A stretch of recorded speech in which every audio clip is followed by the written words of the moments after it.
Welcome aboard, Night Owls. This is Dr. Nighttime. Thank you for choosing Dr. Nighttime Tutoring. In order to help you make the most out of our sessions, I've prepared the following brief orientation video. Here are 5 tips that can help you make the most out of our sessions. Tip number 1, come in with a plan. What does that mean? Why do you have to come up with a plan? Well, simply, one area where you know a lot more than I do is how things have been in your class and which topics you are struggling with. So, what sort of plan do you need to come up with? It doesn't have to be all that detailed. You could have in mind exactly which questions you'd like to ask. You could have in mind some topics you'd like to ask about, and even though you don't have specific questions, you could ask me, hey, Dr. Nighttime, could you pull some textbook questions? And yeah, I could do that. That'll work. It could even be something like, I was in class, I didn't quite follow what he was saying much.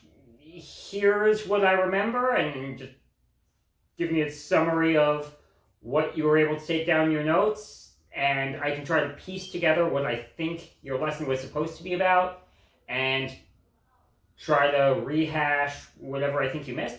All that I've done in the past, and it's worked. The one thing that unfortunately doesn't work is if a student just shows up and says, so, I'm having some trouble in my calculus class, and I have a quiz tomorrow. Can you help? No, I need something a little more specific than that. So just make sure you can come in with a plan. Tip number 2, budget time appropriately. There are 2 aspects to that. One is, based on however much stuff you think you need to get done, please block out an appropriate amount of time to cover that. If you've got a major exam coming up tomorrow, and you've got a session scheduled for today, and you feel totally lost in the class, and feel like you'll need a great deal of review, you need more than half an hour for that.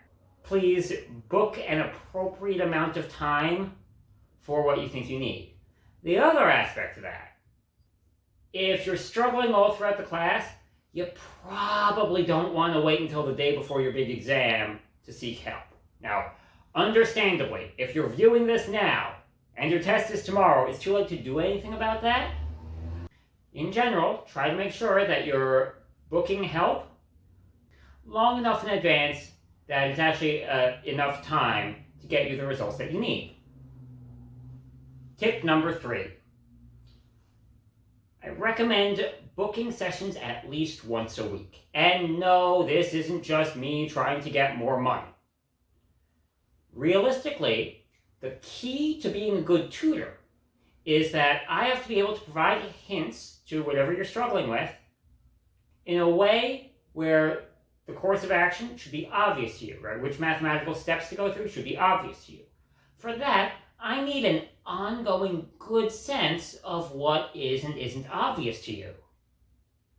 If we're only meeting once a month, then I really won't get that sense. One would hope that whatever was obvious to you a month ago is only a small part of what's going to be obvious to you a month later.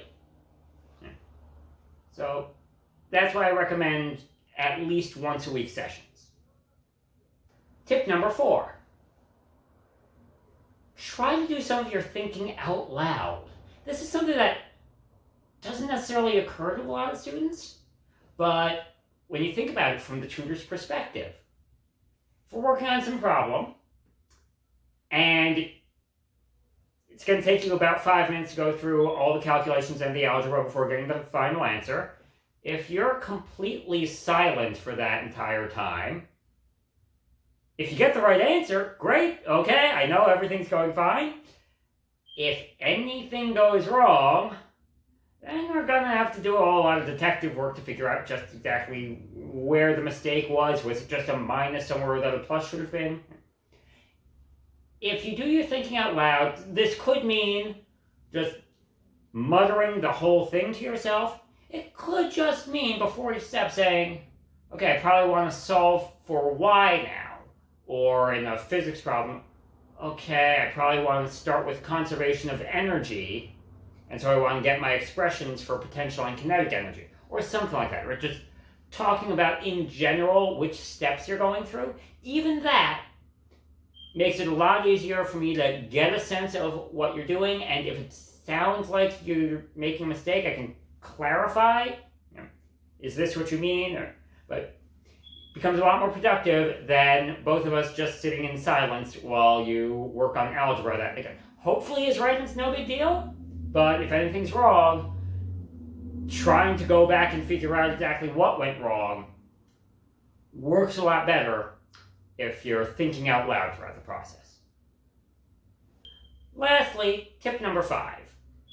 Although this one's a kind of minor thing, there's a reason it's last on the list. There's also a reason it's on the list. I'll ask that you trust my judgment about how the course or the class you're working on fits in the context of your longer-term course of study. Why is that important? The vast majority of my students are somewhere between high school juniors and college sophomores. That happens to be the area that I specialize in the best. Those educational years are largely when instructors are helping transition students from the set of study tips that help throughout most of high school to the set of study tips that work best in an engineering context or some similar college-level STEM field. And those are completely different. There are a whole long, detailed rant I could go on about good study habits for high school and good study habits for college STEM fields and where they differ. But the short version of that is that you're no longer being asked to just use some textbook equations and you're using an equation solve for specifically one variable and put a box around it and you're done. They're gearing you up for being able to break down a long problem into simpler steps and start actually thinking about strategizing which equations to even use rather than just using the only one that could possibly apply.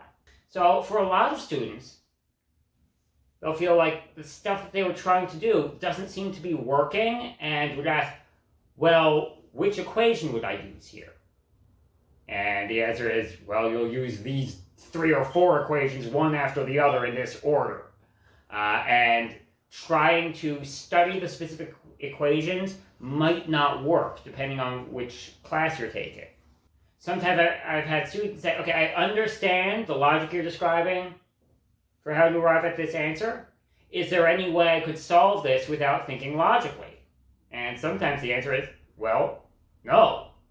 That's specifically what this class is trying to work towards. So I ask that you trust my judgment, and if I indicate this sort of study approach won't really work for these problems, I'll ask that you trust my judgment on that.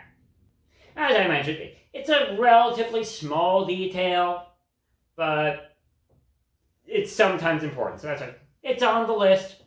That's why it's last on the list. With those tips in mind, I look forward to starting to work with you. Take care.